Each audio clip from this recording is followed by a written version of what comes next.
Hello, bem-vindo à aula número 24 do English with Sérgio Castro. Hoje a gente vai falar sobre a voz passiva. O que significa a voz passiva? É você pensar que não é você que faz a coisa, é a coisa que é feita por você. Beleza? A gente vai falar bem superficialmente aqui hoje, só para você ter uma ideia mesmo de como funciona. Por exemplo, I made a cake. Significa eu fiz um bolo. Eu tive que falar quem fez. Mas quando eu falo the cake was made, o bolo foi feito, não necessariamente eu preciso colocar by me. Então, às vezes, você quer dizer que uma coisa foi feita e não colocar quem fez. Tá bom? Olha o exemplo de baixo aí. He fixed my car. Ele consertou o meu carro. Na passiva ficaria my car was fixed. Então, meu carro foi consertado. By him, por ele. Tá bom? Mais pra frente a gente vai estudar essa diferença de he com him, onde colocar os dois. Na próxima aula eu posso falar sobre isso.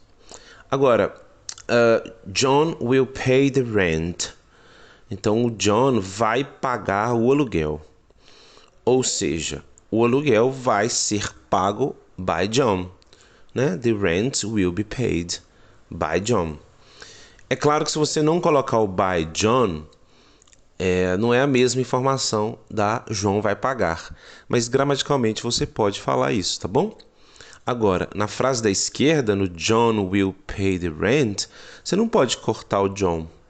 Se você falar will pay the rent, a pessoa vai olhar para você e falar who, né? Who de quem? Quem que vai pagar o aluguel? Beleza? Então tem esse detalhe aí. E aí tem esse quadrinho, né? Que parece um pouco com os quadrinhos que a gente já fez.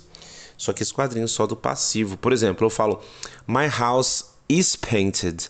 Minha casa é pintada. Por quem? By my boss. Então minha casa é pintada pelo meu chefe. Tá bom?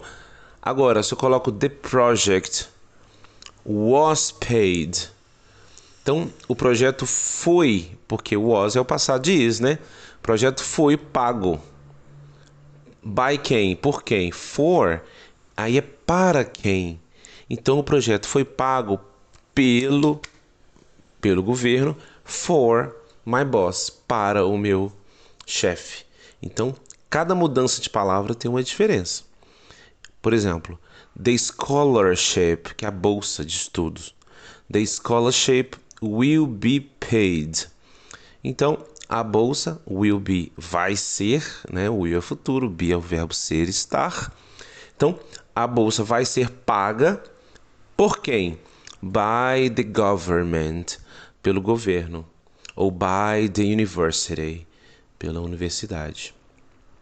Quando eu coloco, por exemplo, criticized, tá bom? Criticada. Então, se eu falo, por exemplo, my house is criticized by my mother. Então, minha casa é criticada pela minha mãe. De fato é. Ela acha que está sempre bagunçado. Então, this problem, este problema, can be, pode ser. Né? Lembra do can? Então, this problem can be solved. Então, esse problema pode ser resolvido by my sister, pela minha irmã. The cake, o bolo, que é o exemplo que a gente viu, né? Então, o should be já é um outro detalhe, porque o should é o deveria. A gente vai usar ele muito, então grava ele no seu coraçãozinho aí, faz uma tatuagem aí, should. E the cake should be made. Então, o bolo deveria ser feito, né? Por quem? By my girlfriend, pela minha namorada. For, para quem que ele deveria ser feito? For the party, para a festa. For my friend, para meu amigo. Beleza? Então, assim, a gente vai usar um pouquinho do passivo agora, tudo que a gente fizer daqui para frente, tá? Na próxima aula eu vou falar um pouquinho dessas diferenças do he com him, do pronome sujeito, pronome objeto, só que a gente não vai dar nome bonito não, só vou ensinar o uso. E aí na outra aula, na 26, eu vou pegar tudo que a gente viu e tentar fazer umas frases, assim, um diálogo, tá bom? Com tudo. Então assista a aula 26 também, que vai ser importante. Tá bom? Então bye bye, see you. Espero que você tenha desfrutado.